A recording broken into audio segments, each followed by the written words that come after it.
Olá, tudo bem? Seja bem-vindo ao Explica Melhor. Meu nome é Márcio e nesse vídeo eu quero falar sobre gráficos de corrente elétrica. Para você acompanhar bem essa aula, é interessante você ter assistido as aulas sobre corrente elétrica. Dá uma olhada nesse card aqui e assiste, tem uma playlist cheinha sobre eletricidade. Mas vamos falar de gráficos agora.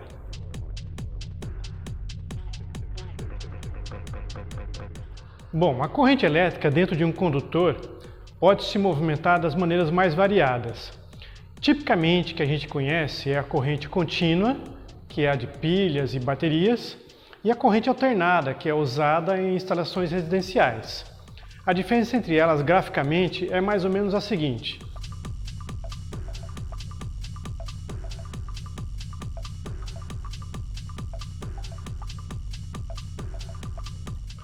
Bom, a corrente contínua, como o próprio nome diz, ela é contínua, ou seja, não há variação na corrente. Ela nem aumenta nem diminui, ela se mantém no mesmo valor o tempo inteiro.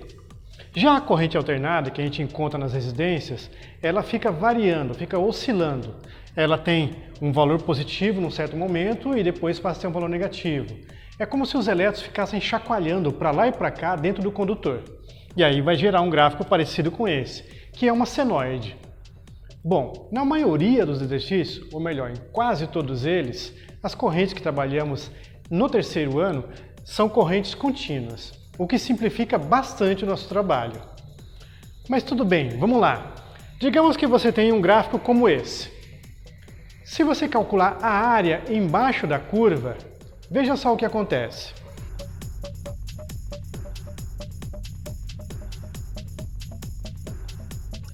A área é a área de um retângulo e é bem simples de calcular. É base vezes altura.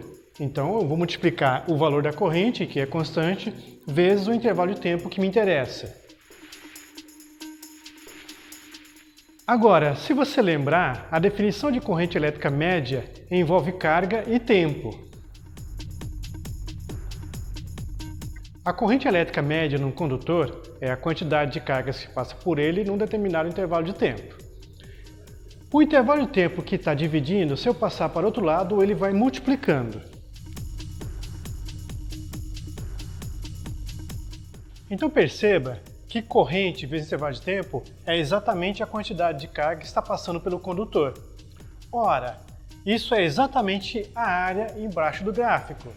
Então, se você calcular a área embaixo do gráfico, no fundo você está calculando quanto de carga passou por aquele condutor no intervalo de tempo que você considerou. Ou seja, a área embaixo do gráfico é numericamente igual à quantidade de cargas. Bom, isso foi fácil de explicar porque é um retângulo, é muito fácil perceber isso. Mas essa propriedade vale para qualquer tipo de gráfico.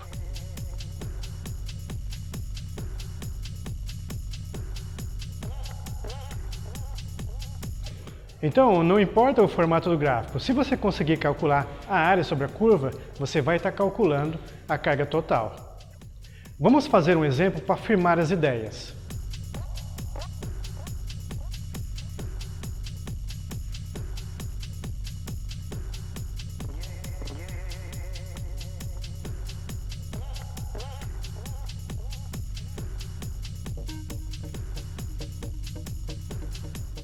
Na letra A, ele quer que você calcule a carga total que passou pelo condutor entre os instantes 0 e 2 segundos. Bom, tudo que a gente precisa fazer é calcular a área embaixo do gráfico. Como é um retângulo, é bem fácil de calcular, é base vezes altura. Então, entre os instantes 0 e 2 segundos, passam 6 coulombs de carga pelo condutor. Na letra B, ele quer que você faça a mesma coisa, no entanto, entre os instantes 2 e 4 segundos. Novamente, basta calcular a área sobre a curva. Repare agora que a figura embaixo da curva é um trapézio, só que ele está deitado. A base menor mede 3, a base maior mede 6 e a altura do trapézio mede 2.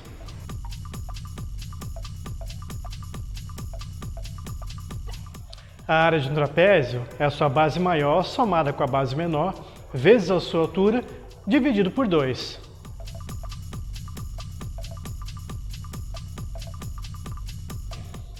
Então, entre os instantes 2 e 4 segundos, passam 9 coulombs de cargas pelo condutor. E aí, conseguiu entender o raciocínio? Essa propriedade gráfica é sempre útil. Espero que tenha acompanhado até aqui. Se ficou alguma dúvida, deixe um comentário e dá um like para ajudar o canal. Tá explicado? Até a próxima!